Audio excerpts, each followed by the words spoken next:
Well, hello YouTube. Welcome back to Bison Workshop. I'm Bob. And today I'm going to go over a score for the Bison Workshop. I probably needed it like I needed an extra hole in my head, just like everything else I get. But, you know, I look at it this way. This is an investment. All this does is upgrade the Bison Workshop. So anytime there's an upgrade, there's nothing but good can come out of it. So, well, in most cases. I've seen cases where it wasn't like that. But anyway, we got the Endure 3. I don't know how to pronounce that word, but creality, so it'd be crealite, something like that. Don't get me lying. And you know I've done put it down here in the bottom, so if you want to see what it says, you can read it. Anyway, when I got it, it didn't have no instructions whatsoever. I got it off of eBay for 155 bucks and it said used. But, I mean, it does look brand new. But, I think what these are is printers that have been either sent to channels and they've tested them and took them back apart, packed them back up, took them back, or sent them back, whatever. I don't know what the case is, but, you know, when I was putting this together, all the places where a screw would have hit the metal, there was a spot where the screw had hit it, so that indicated to me that this thing had already been put together once. So, and that's at least once that we know of. So, I get it all together, and there was a couple things that was difficult, but thank God for YouTube, right? Me and my new girlfriend was sitting there on the couch and watching videos on how to put this thing together, and she was reading and I was reading and we was putting it together. So anyway, that was a pretty good day. I had a pretty good weekend. There's no way I could ever complain about this weekend. It's probably the best weekend I've spent in a long time. So, but anyway, I've got it. Now what I'm having a problem with, I don't know if anybody out there has a 3D printer who can give me some pointers, but so far I can't get anything to land on the bed. It bunches up like that in curlicue form. I don't know if you guys can see that, but you know, it's just real thin curlicues that sticks to the nozzle and curlicues out like it was running a lathe or something. But it won't stick to the bed. I got one thing to stick to the bed, and it was so flimsy that I wouldn't put it on my keyboard. But it did print it when I had the white PLA in. So I started printing the dog test, and we was using the PLA, and it was printing really good, but I was running out of this. So I stopped the print, took the stuff out of it, or the filament, put the black filament, which is ABS. Yeah, that's probably where I made my mistake. Being it takes two different temperatures for either one, and I'm not real sure how to set this thing up. So right now I'm in learning mode, and but the first thing I want to do is get everything sticking to the bed. Apparently there's something coming out of the nozzle, or you wouldn't have those little curlicues like this. So something's coming out. It's just, for some reason, it's cooling off before it hits the bed. I've tried adjusting the bed temperature. I was watching a video where somebody said you're up to 230 degrees on the bed, and close to that for the nozzle. So I don't know what settings I should use. You know, I'm new to this. This is new territory for me. So, but anyway, I've got it, and I've had to order a glass to put on it because this bed, I don't see how anything can stick to it anyway. It just doesn't make no sense. It's just a flimsy bed, and I'll show you why it's flimsy.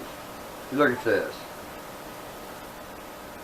So I got to try to see if I can adjust all that out there. Let me bring you guys closer. See, I'm gonna have to figure out how to get this play out of it. You know, it feels like it's rocking on a 3-point hitch. So I'm going to disable this nozzle,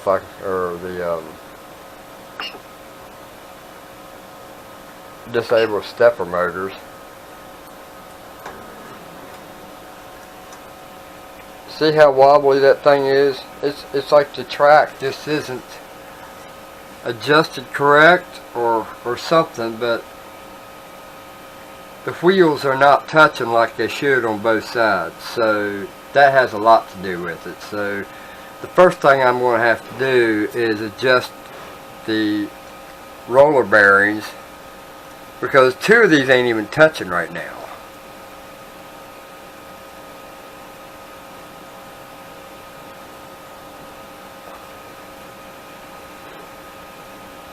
See, I can push that, and I'm pushing on that corner and putting my hand on the pulley.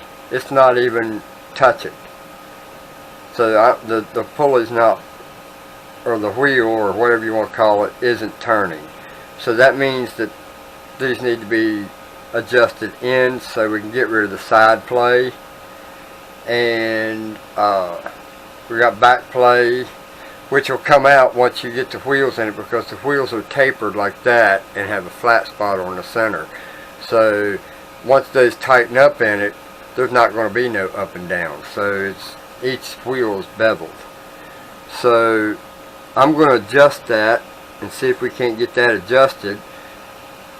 That's going to be one thing.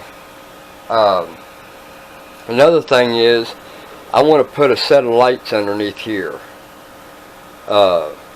Somehow there needs to be a light put right here on each side, a dim light that shines down on it or something, because it's kind of hard to see, especially if this living room. My house is dark anyway, so you know, there's no overhead lights or anything like that. So, but anyway, I've adjusted the level of this bed by using paper.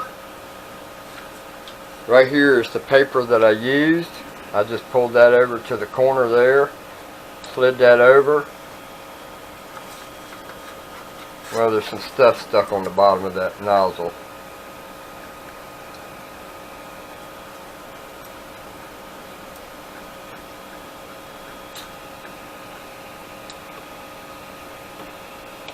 See, that stuff just builds up on that nozzle.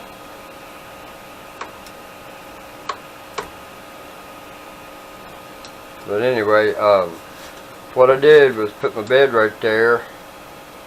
Let me set that to home. So we go to prepare. Then we go to auto home.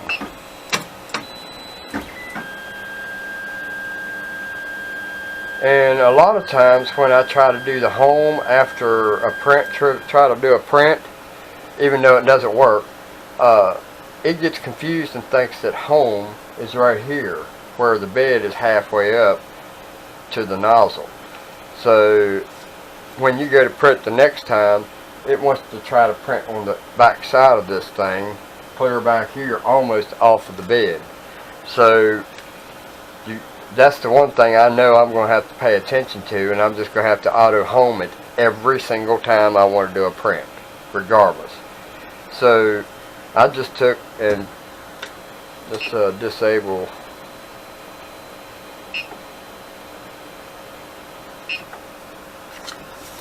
So I pulled that out. And see, it's done changed. And it's because of this. I'm never going to get that level out of there. Because see, now it's way too far down. Look at that. So, yeah, I got to tighten up the bearings or the wheels before I can go anywhere. So then I'm going to get the glass for it, which should be here in the next week, I'm sure. We'll get glass on it, and then I'll re-level the bed, because then I'll have all the wheels on it adjusted where they're supposed to be, so we don't have all that flop. I mean, that's just ridiculous. So that's the only thing I can think of. It doesn't have a whole lot of settings in it. I'm not sure how to use the software yet. And here, I'll get y'all down there. I'm not real sure on how to use the software yet, but I didn't know how to run a lathe when I got my first lathe either, did I? Didn't know how to run my mill when I first got it, did I? You get the point? You're never too old to learn. So anyway, that is the shop score for the Bison workshop. The whole purpose of getting this was to make parts for the air guns that, you know, I'm trying to do a bunch of upgrades to and make new things for them, give them new designs, stuff like that. So now I've got a donor gun that I can do that with. Hold on just a second. Alright, so here's what I ordered that we're going to do barrel bands out of. And what I'm thinking about doing is cutting a piece however wide I need it, which I think is going to be like 2 and 2.5, 2 3/4 wide, and 4 inches long. So then we'll turn and cut these in half after we've drilled our holes where we need them, and then we will we're going to do it all except for cutting them in half. Once we've cut them in half, then we'll worry about designing them and stuff like that. But we're just going to make one great big wide one with the Picatinny rail flat spots on it, and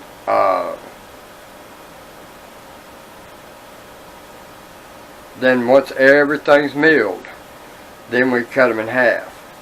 Then I need to decide, do I want to do any webbing on it? So that would require me to run my dividing head or turntable or whatever you want to call it. I don't know how that's going to work. I'm going to take the easiest way, but I want it to look good too. I will tell you that. If I can find the easier way to do it and still look just as good, it doesn't have to look like what's in my head. But what it does look like has to be better than what's in my head. So there you go. Anyway, don't forget to like, share, comment, subscribe. You guys have a good one. Later.